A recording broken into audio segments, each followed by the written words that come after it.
It wasn't until she was in bed with someone you hate that you realized what she said yesterday about hating you was true. Reading the text on your phone, you're seriously annoying, you just froze. 3 years of effort, 3 years of patience, 3 years of giving. Everything was just a joke in her eyes. You thought you were showing confidence, but you just came off as arrogant. You thought you were showing care, but you only pushed her away. Every move you made to get closer felt like sprinkling salt on her heart. She glared at you coldly, her words sharp like knives. You have no idea what I want. Standing there, you realized you'd never truly understood her. You think effort, thoughtfulness, and pursuit will win a woman over. The truth is, some of the things you do every single day, they only push her further away, sometimes completely killing her interest. What I'm describing isn't a one-off, so if you want her, keep reading. A woman can be incredibly attractive, and yet your body will betray you before you even open your mouth. You're standing too long, giving too much, over-investing. This is where many men start deceiving themselves. They say women only care about status. They say you need to be toxic. They say honesty doesn't work. But if you're honest, the thing that really scares you is simpler. It is the moment you realize she can feel exactly how fast you hand over your power to her. You know that feeling. It is like going for a job you weren't even offered. Like watching her light up with someone else, while you sit there scrambling for basic attention. Like being ignored while doing too much. That burning frustration, most men have never even named it. So stop pretending this is just a dating problem. It goes deeper, right under your skin. It changes how you enter a room. You start performing, second-guessing yourself. If that makes your chest tighten, good. Feeling it isn't weakness. You're weak only if you call it kindness. When it is really just fear wearing clean clothes. The man who keeps failing usually doesn't fail in dramatic explosions. Look closely, she asks a simple question. What do you do? How was your weekend? Why did you even touch that? Nothing heavy, nothing intimate, just a doorway, and instead of walking through it like a confident man, you start explaining yourself, turning a simple exchange into a personal showcase. Her eyes stop locking with yours. She nods politely. Her mouth looks interested, but the spark is gone. She glances past your shoulder, touches her drink, shifts posture. You feel it. You feel the moment slipping. So you panic and double down. One more sentence, one more explanation. That is the pain. It is not abstract neediness. It is physical humiliation. You know you should stop, but you keep talking. Throat dry, stomach sinking, face trying to stay animated. This doesn't just happen face to face, it happens over text too. She sends a short message, and you respond like you're defending yourself in court. She says, haha, maybe, and you send a paragraph explaining what you meant. Why you said it, the tone, the intention, who you are. She takes 20 minutes to reply. In those 20 minutes, you reread your message 3 times, already cringing at how eager you sounded. When she finally replies with 2 words, your chest tightens. You can feel the imbalance. You always thought the problem was saying the wrong lines. Wrong. The real damage happens earlier, in that invisible power handoff. The moment you start seeking approval, you secretly put her above you and yourself under scrutiny. She didn't make you do that. You gave her that role. You leaned in too fast. Your smile was too eager for half a second. Your sentences sounded like permission seeking rather than statements. You stopped expressing yourself and started scanning her face for a green light. This is the mechanism. Not fate, not women are hard to understand. Power shifted. You stop interacting as an equal. You start auditioning. She says sushi. Suddenly sushi defines you. She hates hiking now. You hate hiking. You think you're creating chemistry, but you're creating a vacuum. She can't feel a steady man, only a mirror reflecting fear of rejection. No one is attracted to a mirror. Notice what happens in the room. Her shoulders relax, not from attraction, but control. Her eyes stop searching. Her questions get lazy, tension, mystery, risk gone. Why? Because the man being evaluated is nailed down. Once she feels like the judge and you the applicant, the electricity is gone. She doesn't have to guess her place in your mind. You've already told her with your body, tone, and over-eagerness. You made her the authority, and then you wonder why she seems bored. Masks work the same way. Different costume, same submission. One man hides in jokes, covering tension with every silence. Another hides in a tough guy shell, chest out, telling fight stories, pretending not to care. Another wraps himself in fake depth, quotes, big words, cold stares, acting emotionally available underneath. Different masks, same function, self-protection. Women pick up on this faster than men think. They may laugh at the comedic mask, notice the muscles, the cold eyes, the precise words, but their bodies still read the cracks. Something's off. The man standing there is performing and praying the role works. Even if the interaction seems fine on paper, the connection feels weak. She is not rejecting your real self. She is responding to the distance between you and the mask. So analyze clearly who is applying the pressure. Fear of rejection, fear of silence, fear of being not enough.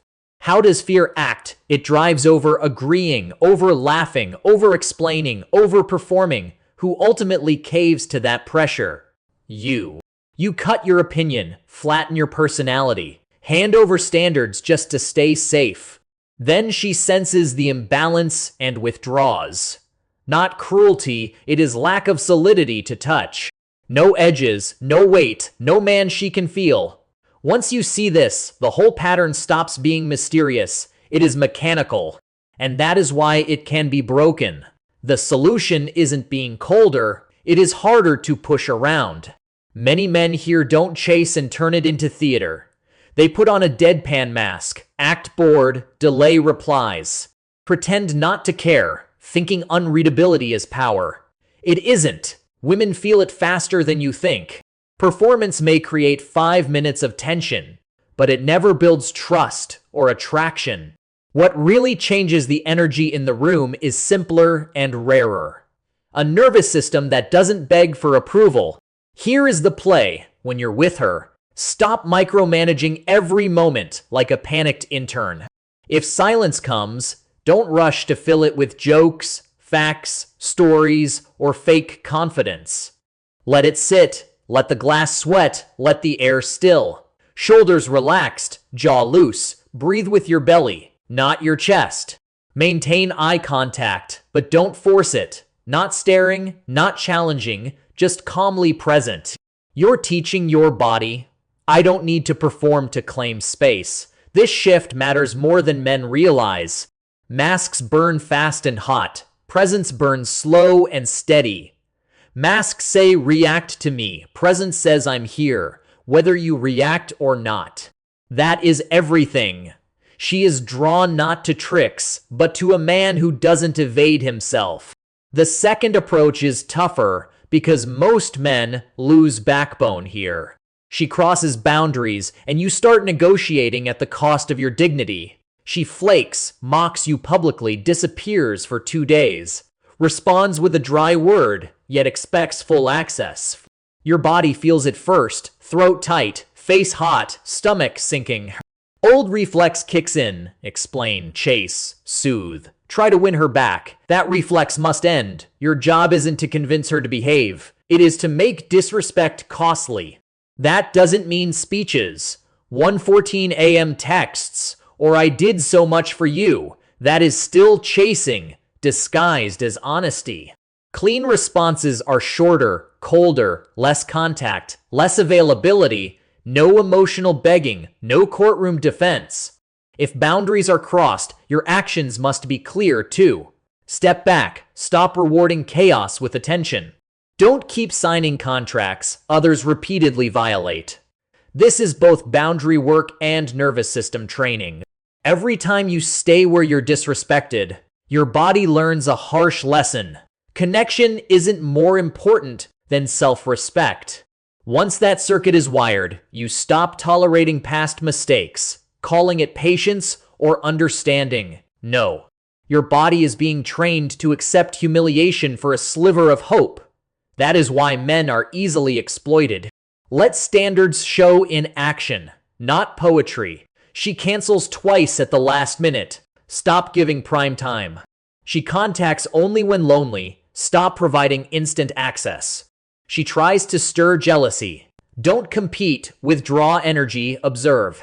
If conversations drain you, confuse you, make you obsess over your phone, that is data. Trust it. Real interest doesn't need detective work. When you withdraw, do it without performance. Don't slam doors. Don't send cryptic messages. Don't make her panic. The goal isn't punishment, it is sovereignty. You reclaim your attention, time, and emotional bandwidth. This is your territory. Guard it like it matters, because it does. Some men hope to both keep her and maintain dignity. That fantasy traps them. Sometimes victory isn't keeping a woman. It is ending the cycle and preventing her from reshaping you. Once she learns you tolerate disrespect, the relationship is based on your tolerance, not desire. The man you need to be doesn't beg to be chosen. He observes, trusts patterns, stays emotionally honest, but doesn't tolerate abuse. Warm without weakness, open without being porous, interested without being controlled. That is the method. Drop the mask, regulate your body, let silence reveal truth. When boundaries are crossed, speak less, leave more. That is staying centered, letting presence carry weight, stopping your nervous system from being hijacked by someone else's emotions.